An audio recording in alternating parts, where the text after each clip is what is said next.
under God, indivisible, with liberty and justice for all. Thank you. Madam Clerk, roll call, please. Mayor Beagle? I'm here. Deputy Mayor Resnick? Present. Councilmember Behrman? Here. Councilmember Gotcho? Here. Councilmember Grenlin Fox is excused. Councilmember Sharp? Present. Councilmember Smiley? Here. Quorum present. Perfect. Thank you. Changes or additions to the agenda as presented tonight. City Manager Brown? Mayor, I have no changes or additions to the agenda. Any from the dais? All right, seeing none. Approval of minutes. We've got one set of minutes to approve tonight, and that's from the regular City Council meeting of September 27th, 2022. Do I have a motion? So moved. Support. Thank you. Any corrections, additions, deletions? Seeing none, I got a motion and a second to approve the regular City Council meeting minutes of September 27th, 2022. All those in favor, please signify by saying aye. Aye. Opposed? Motion carries. We got two items of correspondence tonight. First one is a notice of hearing for the electric customers of DTE Electric Company, case number U-21172, and a fire department update. Which brings us to the first call to the public. I'll read the rules to call to the public as follows. The public shall address the council during the call to the public, which shall be included on the agenda immediately after correspondence, and again immediately after new business. The first call to the public immediately after correspondence shall be limited to agenda items only. A person shall not address the council in excess of 5 minutes unless the time is extended by a majority vote of the council present. Persons wishing to address the council shall identify themselves and their place of residence and shall state their reason for addressing the council. And all comments by the public shall be made directly to the council. Do we have anybody for the first call to the public? Seeing none, I'll close the first call to the public and move on to city manager's reports. We have two tonight. The first report is for the fire monthly report, August 2022. Any questions? Deputy Mayor Resnick? I think it's more related to the report and the correspondence on the hiring, and it sounds like there's some good news in the last couple of weeks on applicants and a lot of activity there. But I noticed that you had mentioned that there were 3 applicants as of October 5th that could not be hired because of background checks failing, and I was curious if the general reason could be given, because I've been reading a lot lately in my own business about this second chance hiring and some of these new practices that HR managers are starting to look at now for people that might have had a felon back in 1968 or something like that, felony charge, and you know, now they're looking to find work, and that's the thing that's preventing them. But just curious. Actually, I forward everything on to the police chief and take his recommendation. So, as specifically, it's everything that's been relevant and recent that has caused those denials, but I just take his recommendation and move forward from there. Okay, very good. Yep. But it sounds like there's some good news. We've got some very good news and positive momentum. Great. Yep. Thanks. We even had an applicant drop us off at the fire station open house on Saturday. So Yes, we did. any other questions? Thank you. Thank you. We've got the police monthly report for August 22. Any questions? All right, seeing none, we'll move on to the consent agenda.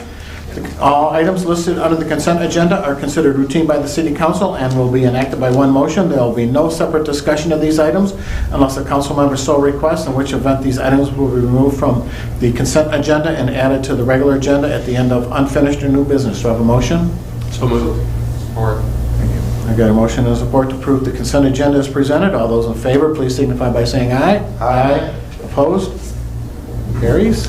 We have no unfinished business, so we'll move right on to new business number 1, which is a recommendation to authorize the purchase and installation of a backup server for the City Hall from Dell Corporation through BPI Information Systems of Farmington Hills, Michigan, at a cost of $11,820.04 from City Network account number 411-283-971.322. Do I have a motion? So moved. Support. Very good. Mr. Manager Brown? Thank you, Your Honor. Really quickly, just in relation to the report that's been prepared, we've got a server backup that we're looking to replace for City Hall, and there was mention made during conversations about it that data can be both an asset and a liability for the city, and that's the purpose of these kind of backup servers to make sure that we can keep ourselves safe and free from data loss if anything were to happen. So that's part of what's anticipated here. The other thing that I'll talk about, it's a Dell server, and we've got a sort of a custom configuration requirement for the city that's mentioned in the second paragraph of the report that requires us to have some work done on the server, changed from the standard out-of-the-box solution from Dell, which precludes some of the typical suppliers from providing it. So it's this side of a sole source provider kind of situation for the actual server itself. Other parts of the service that comes along with it are also included there, including these licenses through Veeam, and then the installation and configuration is going to be performed by BPI. With that, I'm going to basically wrap up my commentary about this and then just shift to a quick introduction that we're going to have in case you should have any questions. As you know, we had a long-time representative from IT, from our IT provider, BPI, that serviced the account, which was James Blackburn. He's retired from BPI and moved on in life, and they've hired a replacement for Mr. Blackburn, and it's Zach Palmer, who's with us tonight to answer any questions that we have. And with that, I'll turn it over to Mayor and Council and see if you have any inquiries you'd like to make about this important purchase for the IT function of the city. Very good. Zach, you want to come up to the podium?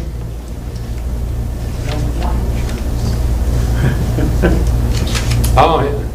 I don't know if you picked up on that, but there was. We'll talk later. Yeah, I didn't catch that.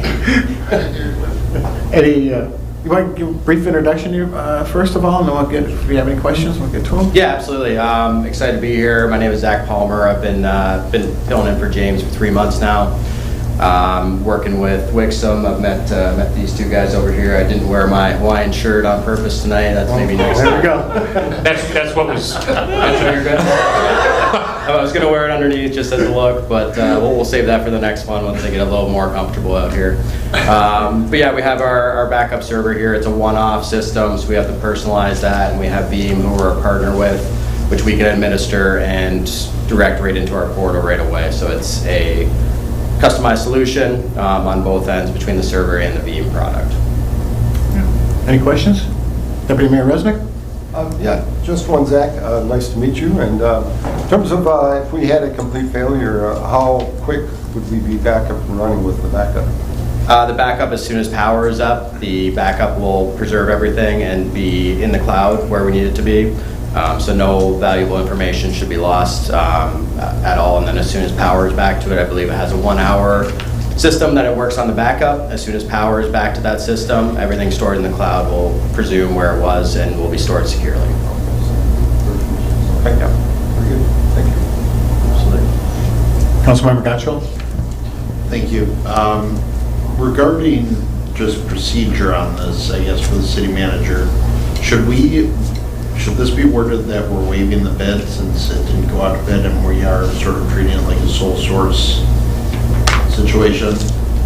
We could add that language. It was something that was tossed around internally, and I didn't provide it because the fact that not all of it was that way. If you would like to, I would not be averse to that, and we can provide that suggested language, or just say consistent with prior practice, and the clerk can do the research and insert the language to indicate that it's a sole waiver the bid process for a sole source provider reason.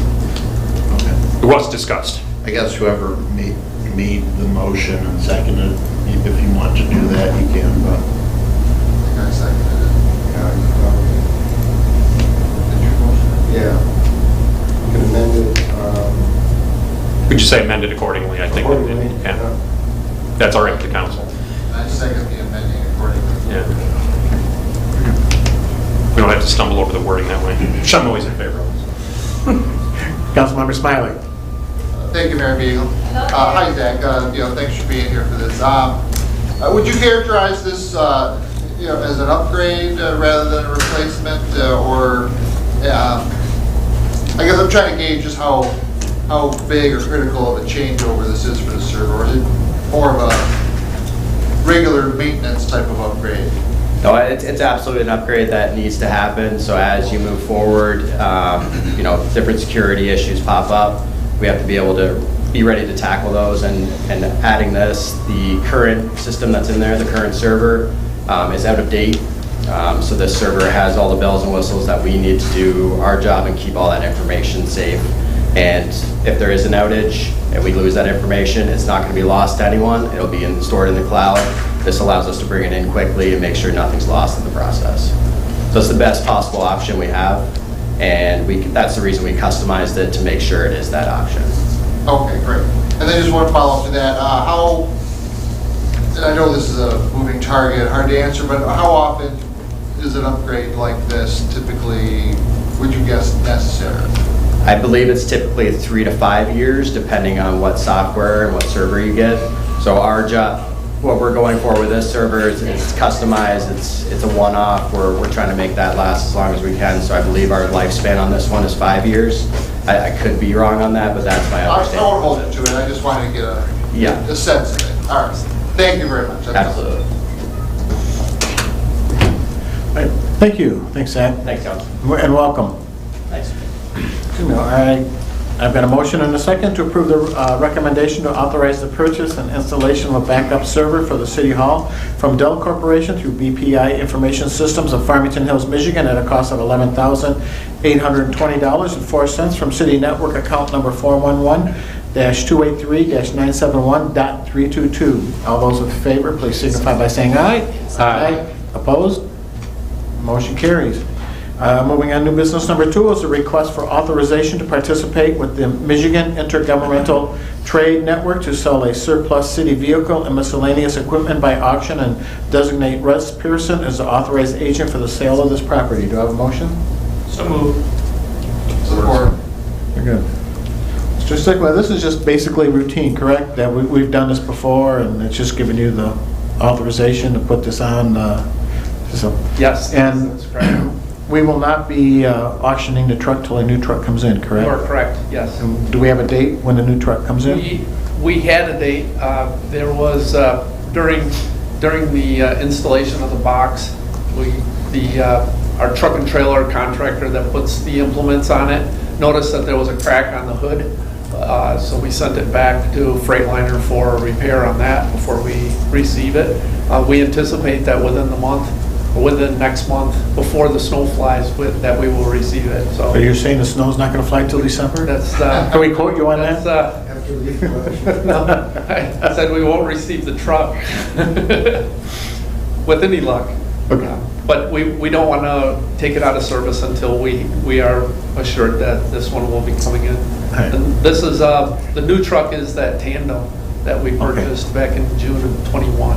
Very good. We're finally getting it, so we're excited. Pardon? No. It's not a V-plow. It's a wing plow. Any questions? All right, seeing none, thanks, Tim. I got a motion and a second to approve the request for authorization to participate with the Michigan Intergovernmental Trade Network to sell a surplus city vehicle and miscellaneous equipment by auction and designate Russ Pearson as the authorized agent for the sale of this property. All those in favor, please signify by saying aye. Aye. Opposed? Motion carries. New business number 3 is a recommendation and request to convene in a closed session of the City Council in accordance with the Michigan Open Meetings Act for the purpose of discussing potential real estate acquisition pursuant to and authorized by MCL 15.268D. So moved. We got a motion and a support. Roll call, please. Deputy Mayor Resnick, Aye. Councilmember Behrman, Yes. Councilmember Gotchall, Yes. Councilmember Sharp, Aye. Councilmember Smiley, Yes. Mayor Beagle. Yes. 6 yes. Thank you. And that concludes the new business portion of the meeting tonight. We'll move on to call to the public. I will not read the rules to call to the public again, but if anybody would like to come up and speak their mind, you have time to do that. Seeing none, I'll close the call to the public and move on to city manager's comments. Manager Brown. Mayor, thank you, sir. We have a city manager update that I provided that has some information on upcoming council meetings just for the public and your own information. Because of the election impact in November, the council meetings will not be on the 2nd and the 4th Tuesdays, but instead on the 3rd and the 5th, on November 15th and November 29th, respectively. December, because of holiday impacts, is not going to be on the 2nd and the 4th, but instead the 2nd and the 3rd Tuesdays, which will be the 13th and the 20th. The last item was related to the Department of Public Works with one of our employees there, Sean Priest, obtaining EMS certification as an added safety concern that was raised in our safety committee or safety program. Now that we have somebody that's on the DPW staff that has this EMS certification, that puts us in a better position to deal with potential unexpected negative health things that might come up with either employees or people in the public. And we've already had a situation where it's paid off with Sean Priest responding within seconds to a situation that developed on the road because he was right in the vicinity when it happened. So we wanted to bring that to your attention and thank Sean Priest for stepping up and obtaining that certification and putting us in a better position for our employees and the public as well. So those are the only things that I had to mention, sir. All right, very good. Assistant City Manager Benson, anything tonight?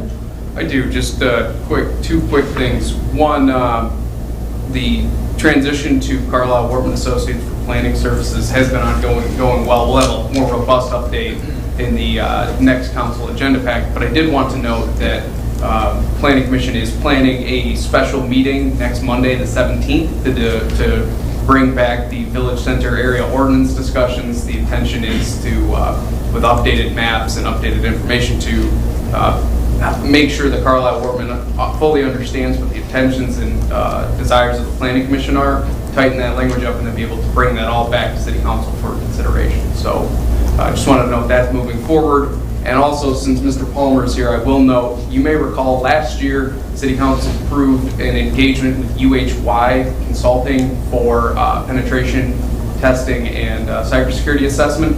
That has been a year-long engagement, which will come to an end in November. We're currently working through the final round of the penetration testing to check the remediations that have happened, and we intend to have a report and kind of talking about the next steps after that for City Council at some point in November. And that's all I have. Oh, I'm sorry. And we were approved for the grant funding through MMRMA for that program. So once the final invoice is paid, we will receive the full $10,000 back for that. So the out-of-pocket cost will be shy of $15,000, which is a net positive. So excited about that. Very good. Thank you. Moving on to council comments. Councilmember Berman. Thank you. First, I just wanted to bring up comments from a resident at the last meeting that came regarding Mr. Thompson, who came regarding his sidewalks. He got them mud jacked and lifted. I did have the opportunity to go by and take a look at his house, and frankly, his sidewalk looks like brand new from having it mud jacked. And he explained to me the cost for it, and it was substantially cheaper than the removing and replacing option that we're doing currently. And it might just be something that we as a city want to look at moving forward for some of our sidewalks that are on level, doing the mud jacking option, because I mean, he was able to basically level out his entire yard for a fraction of the cost of what we're charging people to go in and remove and replace. Just wanted to bring that up. Second, my children had the opportunity to go to the fire department open house this weekend. They really enjoyed that, as always, and I was finally getting excited to get rid of some of those plastic firefighting helmets on my house, but now we have 5 more of them. So I appreciate you guys putting that on, and they had a good time, and it seemed like you guys had good weather throughout the entire day as well. So. Councilmember Gatchel. Thank you. I wanted to congratulate and thank Sean Priest of the DPW for obtaining his EMS certification. It's nice to have someone that stepped up and they're helping make the environment safer for their colleagues and then the public, more so in his case so far. I'm wondering, when it comes to our insurance, is there any benefit or reduction for more employees doing something similar, or CPR training, or like defibrillators, anything that we could look into to make the environment safer for our employees, but also help reduce costs potentially? Yeah, we can take a look at that and inquire with our rep at MMRMA and see if there's any kind of cost savings we don't already realize. We do have defibrillators on location and things of that nature, so yeah, we'll check into it. Thank you on that. I just wanted to also comment on the email I think all of council received from Mr. Thompson regarding the sidewalks. And reading through that email chain, I guess, the vibe I was getting as other council members spoke was that I guess we were hopeful, or people can correct me if I'm wrong, but that we would have split the cost with him. And then reading the emails, it was that we weren't going to do that.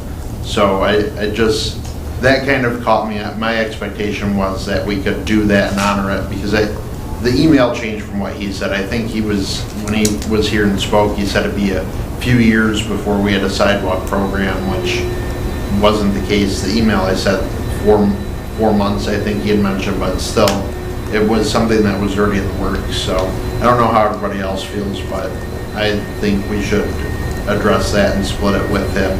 I know the worry of how many more are out there, but if someone replaces a pad of concrete, I would imagine that's something they should be pulling a permit for, correct?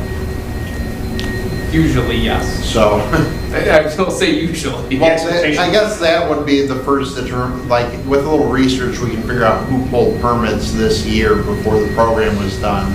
And then if anybody comes out of the woodworks and says, oh, I did it, and they didn't pull a permit, then we can have that discussion with them. But I don't know if that is shared amongst the other council members, but I think we should split the cost with them, especially since it was cheap for mud jacking, and that would be a nice solution if we can do that. The last thing I just wanted to do was share thank you to all the fire staff, parks and recreation staff, DPW, and volunteers that put in time for the fire department open house and panther hunt. Those were both successful events. Again, one of my favorite days in the city. Got to see a lot of people out learning about fire safety, checking out the equipment, walking through the park, and enjoying the nice weather during the fall, which was nice.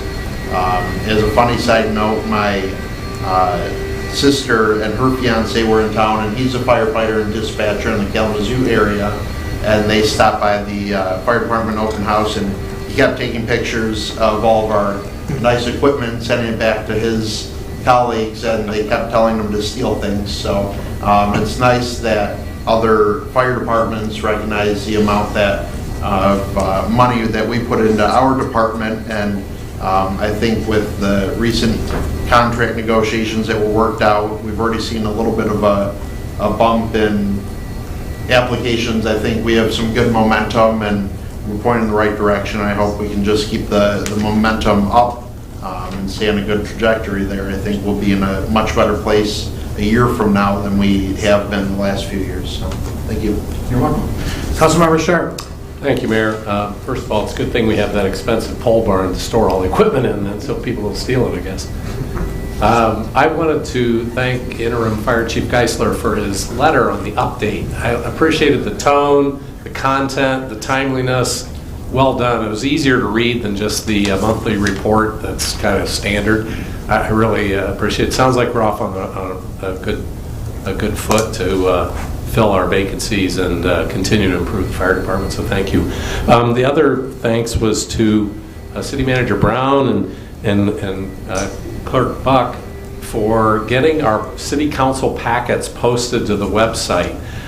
This has kind of been a pet project of mine to work with Steve and kind of keep my foot on the pedal till it happened, and it did. And I just want to encourage people who read these minutes to go and look at the packets. For one thing, we're reading 150 to 250 pages of stuff every meeting, and I don't think people appreciate that. The work that council does and city staff does to prep us for the meetings. It's a ton of time. And I just I hope it will lead to more people here voicing their concerns, giving us more eyes on what our constituents are saying and thinking, and hopefully helping to make us a stronger council. So thank you for getting those posted. Thank you, Mayor. You're welcome. Councilmember Smiley. Thank you, Mayor Beagle. Couple things. Years ago, I think when I first got on council, we were working unsuccessfully to get the packets put online, and so I'm glad you kind of brought it back to life and made it happen. That said, we read all those pages, so you folks don't have to. So we'll continue to do that. I also, as was mentioned, like seeing some of the firefighter applications come in. Hopefully we'll have a wonderful problem too many sooner than later. And then this might be a question for Tim. I think we asked you back to the sidewalk issue. We will do the mud jacking technique where we can when we're doing sidewalk, won't we? Because you can't do it in all cases, of course, but where it can be done, we will do that. We've right? done that. We have done mud jacking within the city on occasion. On this sidewalk program, we did not offer that solution just because it's a different contractor. We could put it out there in the future. The Mr. Thompson, even if we did like seven flags of concrete, it would have been on an estimate about $1,400 in his, and I believe he paid $1,000 for it. Sometimes mud jacking works, sometimes it doesn't. It all depends on the construction and different things. Sure. It does make sense on occasion. This particular concrete guy has been very effective in the specific flags that he's pulling. He's cutting them. He's surgically removing almost in some cases. So I think they're keeping it at a minimum cost, and it's a direct replacement. So yeah, there's a lot of other ways to re-level, and one of them is mud jacking. We just chose to replace them just based on what was there. To speak to Mr. Thompson, my question would be, where do we draw the line? Is it March? Is it last January? Last year in October, where do we, if that, we may need further assistance with financial, I guess, opportunities if we need to go back and repair and replace, because I'm not sure, where the council's going with this one. You can chime in on Finish up. Okay. Thanks. Sorry. Hold on, I'm just going to wrap up here. It seems kind of light now, but I'm the sorry. firefighter helmets, you'll miss those around your house someday. So I remember having those around our house too, and nobody's got fun stuff like that anymore. That's all. Thank you. All right. Councilmember Berman, briefly, and then we'll go briefly to... I was just going to add, after my conversation with Mr. Thompson, I think he understood. Timeline-wise, he reached out to the city in March, and it wasn't to our budget meetings in really May that we started having the conversation about doing the program. And then he got his work done in May. So, of course, the answer would have been there isn't a program yet, because there wasn't a program yet. And what he paid to do, I believe he said 18 pieces of sidewalk, would have been astronomically more had he done the remove and replace option we're doing now. So he got a better deal doing mud jacking than had he worked with us. So I'm not sure that, I think once he understood that, I'm not sure he's seeking a reimbursement now. That'd be great. Thank you. I guess just in my personal preference, whether it's for him or anybody else that came forward that did work, I know it first came up at our goal setting sessions, which were in February. So I don't know that we need to go back that far so much as when we first voted to put the program into effect, which was before, I believe, budget. But yeah, it's just, if more people come up, I just want to see it addressed in a manner that we intended to do it, because now we are doing it. So, Deputy Mayor Resnick. Thank you. No real comments other than my grandchildren did enjoy the fire open house, and yes, you still will have helmets floating around the basement like we do right now from grandchildren. So they stay around. That's all. Very good. All right, and I would like to thank the fire staff for a great day on Saturday with the fire station open house. Let me burn some hot dogs, which was fun, and then also at night with the Panther Hunt It was a very good crowd, and it was great to see everybody out enjoying themselves, and the public once again. And I never received the email from Mr. Thompson, but I guess my point on this is when we go back, I don't know if we can go back and reimburse, because we don't know if the sidewalk repairs fit the criteria of the program that we set now. So if that, we're just going to go back and say everyone who fixed their sidewalk, we don't know if the rules, if those sidewalk pieces that fit the criteria for repair under our program. And so I think we should just go ahead and just follow the procedure when we started this program. And if you did the policy and we did everything the right way, then you'll be reimbursed, and we move on. And with that, we'll adjourn to closed session.